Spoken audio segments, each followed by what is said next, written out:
Script पढ़ रहे हैं जो कि मोदी विरोध की मात्रा में बहुत ज्यादा है, यानी ऐसी स्क्रिप्टिंग की जा रही है जो कि सबके होश उड़ा रही है। लेकिन सुप्रीम कोर्ट को लेकर जब आप बयानबाजी करें तो थोड़ा समझ कर सोच कर करें। मदनी शायद ये भूल गए हैं कि एक मर्यादा और एक लिमिट तक ही बयानबाजी सुप्रीम कोर्ट के लिए की जानी चाहिए। आखिरकार क्या कुछ बयान मदनी के द्वारा दे दिया गया हाल फिलहाल में, आप भी सुनिए।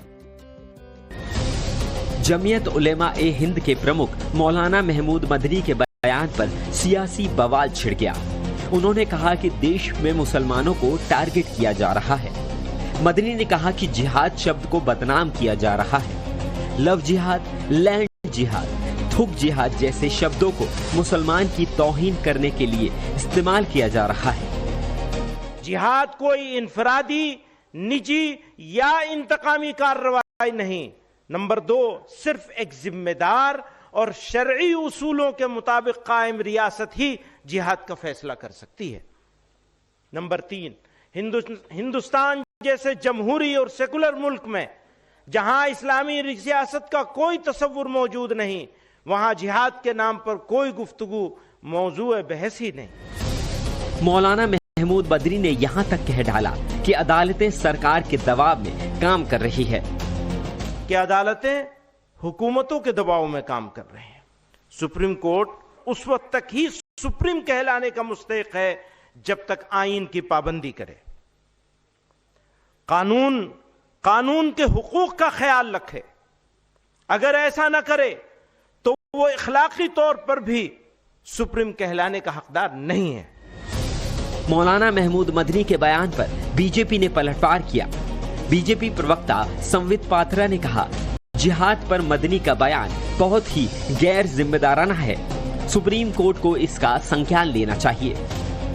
जिस प्रकार से भाषण दिया है वह न केवल भड़काऊ है, अपितु देश को विभाजन की ओर लेने की उनकी कुचेष्टा है। उनका कहना कि जिहाद होना चाहिए, जब जब जुल्म होगा तब तब जिहाद होगा, मुझे लगता है यह बहुत ही अनुचित शब्द है। मदनी साहब ने कहा कि सुप्रीम कोर्ट को भी सुप्रीम कहलाने का कोई अधिकार नहीं है। मैं तो सुप्रीम कोर्ट से गुजारिश करूंगा, मैं भी एक साधारण नागरिक हूं, आप भी नागरिक हैं, कि यदि सुप्रीम कोर्ट के ऊपर कोई साधारण नागरिक भी इस प्रकार की टिप्पणी करता है तो स्क्रिप्ट पढ़ रहे हैं जो कि मोदी विरोध की मात्रा में बहुत ज्यादा है, यानी ऐसी स्क्रिप्टिंग की जा रही है जो कि सबके होश उड़ा रही है। लेकिन सुप्रीम कोर्ट को लेकर जब आप बयानबाजी करें तो थोड़ा समझ कर सोच कर करें। मदनी शायद ये भूल गए हैं कि एक मर्यादा और एक लिमिट तक ही बयानबाजी सुप्रीम कोर्ट के लिए की जानी चाहिए। आखिरकार क्या कुछ बयान मदनी के द्वारा दे दिया गया हाल फिलहाल में, आप भी सुनिए। जमीयत उलेमा-ए-हिंद के प्रमुख मौलाना महमूद मदनी के बयान पर सियासी बवाल छिड़ गया।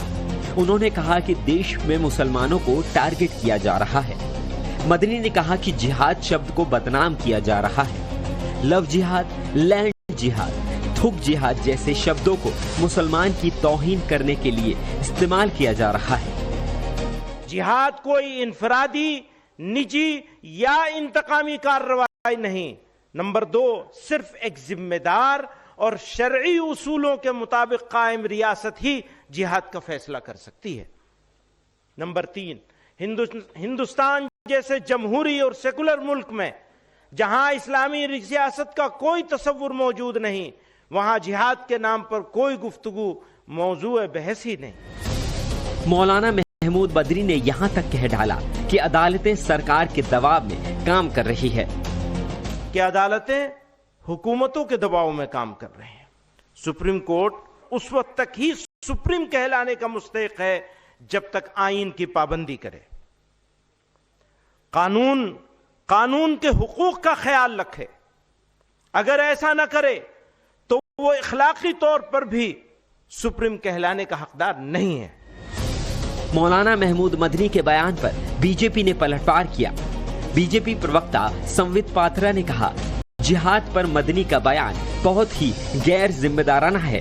सुप्रीम कोर्ट को इसका संज्ञान लेना चाहिए।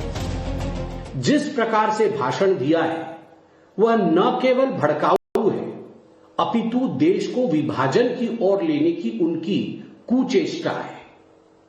उनका कहना कि जिहाद होना चाहिए, जब जब जुल्म होगा तब तब जिहाद होगा, मुझे लगता है यह बहुत ही अनुचित शब्द है।